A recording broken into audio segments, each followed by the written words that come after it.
Hello അസ്സലാമു അലൈക്കും. ഇന്നൊരു സ്പെഷ്യൽ മീൻ കറി തയ്യാറാക്കാൻ പോവാണ്. അത് കണ്ണമ്മീൻ വെച്ചിട്ടാണ് കേട്ടോ തയ്യാറാക്കാൻ പോകുന്നത്. കണ്ണമ്മീൻ നന്നായി കഴുകി വൃത്തിയായി ചെറിയ ചെറിയ പീസസ് ആക്കി എടുത്തു വെച്ചതാണ്. 1/2 കിലോ മീനാണിത് കേട്ടോ, കണ്ണമീൻ്റെ കഷ്ണങ്ങളാണിത്. അപ്പോൾ നമ്മളിത് ഇതിന് ആവശ്യമായ സാധനങ്ങൾ, ഇതിൽ മഞ്ഞൾപ്പൊടി ഇത് നമ്മൾ മോഡിക്കറിൻ്റെ പ്രൊഡക്റ്റ് വെച്ചിട്ടാണ് ഈ മീൻ കറി തയ്യാറാക്കാൻ പോകുന്നത്. മോഡിക്കറിൻ്റെ മഞ്ഞൾപ്പൊടിയാണിത്. ഇത് കുർക്കുമിന് നഷ്ടപ്പെടാതെ നല്ല ബെസ്റ്റ് ക്വാളിറ്റിയുള്ളൊരു മഞ്ഞൾപ്പൊടിയാണിത്. പിന്നെ മുളക് പൊടി, അത് മോഡിക്കറിൻ്റെ തന്നെയാണ് മുളക് പൊടി. അതുപോലെ ബ്രാൻ ഓയിൽ, നമ്മൾ മോഡിക്കറിൻ്റെ തവിടെണ്ണ വെച്ചിട്ടാണ് നമ്മൾ ഈ ഒരു മീൻ കറി തയ്യാറാക്കാൻ പോകുന്നത്. ഇതിൻ്റെ പ്രത്യേകത എന്താണെന്ന് വെച്ചാൽ നമ്മൾ വെളിച്ചെണ്ണ ഉപയോഗിച്ച് കഴിഞ്ഞാൽ നമ്മൾ ഹൈ ചൂടാക്കി കഴിഞ്ഞാൽ അത് വിഘടിച്ചു പോകും. തവിടെണ്ണ ആകുമ്പോൾ അത് വിഘടിക്കൂല. എത്ര ഹൈ ഫ്ലെയിമിൽ ഇട്ട് കഴിഞ്ഞാലും നമുക്കത് വിഘടിക്കുന്നില്ല. അപ്പോൾ തവിടെണ്ണയാണ് ഇത് യൂസ് ചെയ്യാൻ പോകുന്നത്. പിന്നെ നമ്മൾ കുടംപുളി ഒന്ന് 4-5 അല്ലി വെള്ളത്തിലിട്ട് നന്നായി തിളപ്പിച്ചതിന് ശേഷം വെള്ളം ഊറ്റിയെടുത്ത വെള്ളമാണിത്. ഈ കുടംപുളി വെള്ളത്തിലാണ് നമ്മൾ ഈ മീൻകറി തയ്യാറാക്കാൻ പോകുന്നത്. പിന്നെ ഇതിലേക്ക് ആവശ്യമായത് കുറച്ച് വെളുത്തുള്ളി, ഇഞ്ചി ചതച്ചതാണ്.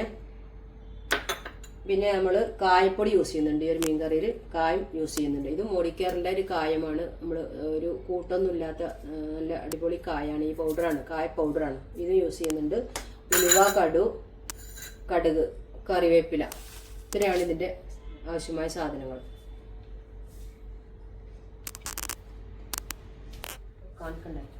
അടുപ്പ് കത്തിച്ചൊരു 3 സ്പൂണ് ബ്രാൻ ഓയിൽ വയ്ക്കുകയാണ്.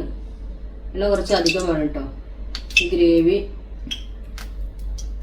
ഉണ്ടാക്കാൻ വേണ്ടിയിട്ടാണ്. നമുക്ക് വെളുത്തുള്ളി, ഇഞ്ചി, കടുക് പൊട്ടിക്കാം നമുക്ക് ആദ്യം.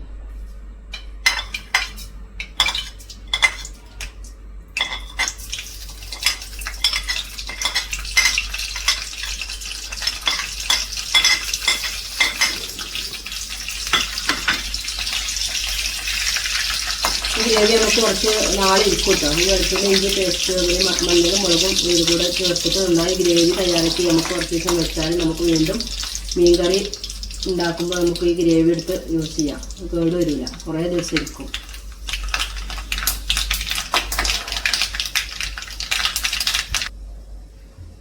അപ്പോൾ കടുക് ഉലുവയൊക്കെ നന്നായി പൊട്ടി വന്നിട്ടുണ്ട്. നമുക്ക് ഈ വെളുത്തുള്ളി ക്രഷ് ചെയ്തത് എണ്ണയിലേക്ക് ഇടാം. വെളുത്തുള്ളി ഇഞ്ചിട്ട് ഏകദേശം ചെറുതായിട്ട് ഒരു ബ്രൗൺ കളറായി വരുന്ന സമയത്ത് നമുക്ക് ഈ മല്ലിയും മുളകും എടുത്ത് വെച്ചിട്ടുണ്ടല്ലോ അതൊന്ന് വെള്ളത്തിൽ മിക്സ് ചെയ്തിട്ട് വേണം അതിലേക്ക് ഒഴിക്കാനായിട്ട്.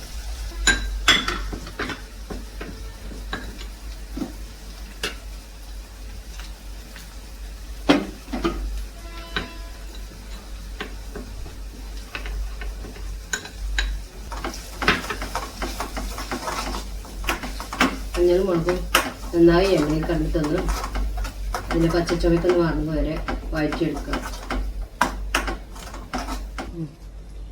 അപ്പോൾ മഞ്ഞളും മുളകും ഒക്കെ പച്ചച്ചുവയൊക്കെ മാറി നമുക്കതിലേക്ക് കുടംപുളി തിളപ്പിച്ച വെള്ളം മാറ്റി വെച്ചിട്ടില്ലേ അതിലേക്ക് ഒഴിക്കുക.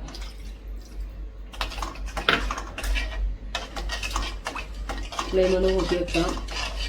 തിളച്ച് വരുമ്പോൾ നമുക്ക് ഇനി ഇത് മൺചട്ടിയിലേക്ക് മാറ്റണം. മൺചട്ടീൻ്റെ ഉള്ളിൽ എണ്ണയൊക്കെ തടവി കൊടുത്ത് ഈ ഗ്രേവി നമുക്ക് മൺചട്ടിയിലേക്ക് മാറ്റാം.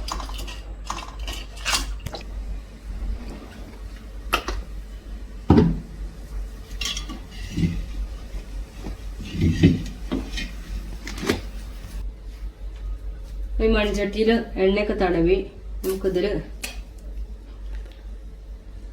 കറിവേപ്പില നന്നായി കഴുകിയതിന് ശേഷം നമുക്ക് ഈ മൺചട്ടിയിലകത്ത് നിരത്തി കൊടുക്കാം.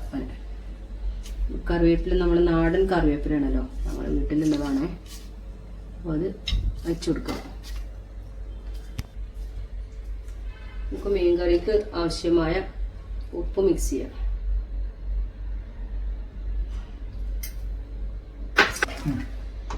അപ്പോൾ നമ്മൾ തയ്യാറാക്കിയ ഗ്രേവി ഉണ്ടല്ലോ അത് നമ്മൾ ഈ മൺചട്ടിയിൽ കറിവേപ്പില വെച്ചിട്ടുണ്ട്. അതിൽ ആദ്യം കുറച്ച് ഈ ഗ്രേവി ഒന്ന് ഒഴിച്ചു കൊടുക്കുക.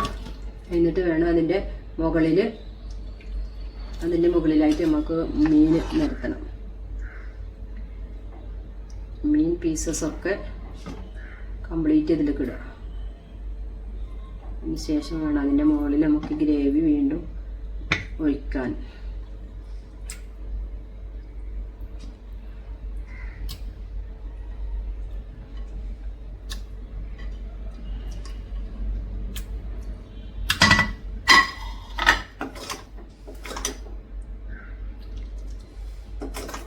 ബാക്കിയുള്ള ഗ്രേവി മുഴുവനും ഈ ചട്ടിയിൽ മീനിൻ്റെ മുകളിലൂടെ ഒഴിച്ചിട്ട് നമുക്കിതിന് വീണ്ടും അടുപ്പിലേക്ക് മാറ്റാം.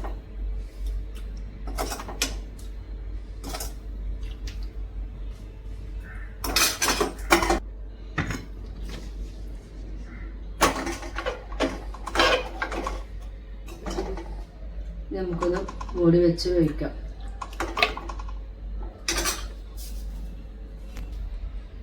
നമുക്കിതിൽ കുറച്ച് കായപ്പൊടി വളരെ കുറച്ച് മതി കേട്ടോ. ഉണ്ടോ, ഇത്രയും മതി. അതിൻ്റെ സ്പെഷ്യൽ മീൻ കറിൻ്റെ സ്പെഷ്യൽ.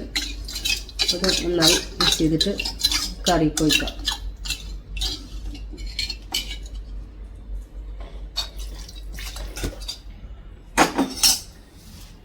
ഓണം നോക്കണ്ടേ.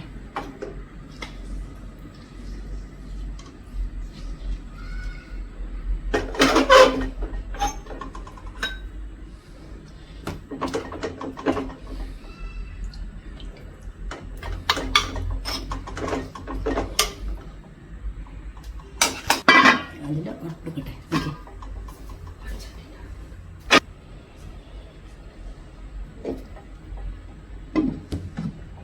മൂടി വെച്ചൊന്ന് വേവിക്കാം. അപ്പോൾ നമ്മൾ സ്പെഷ്യൽ മീൻ കറി ഇവിടെ റെഡി ആയിട്ടോ. ഇതാണ്, ഉണ്ടോ.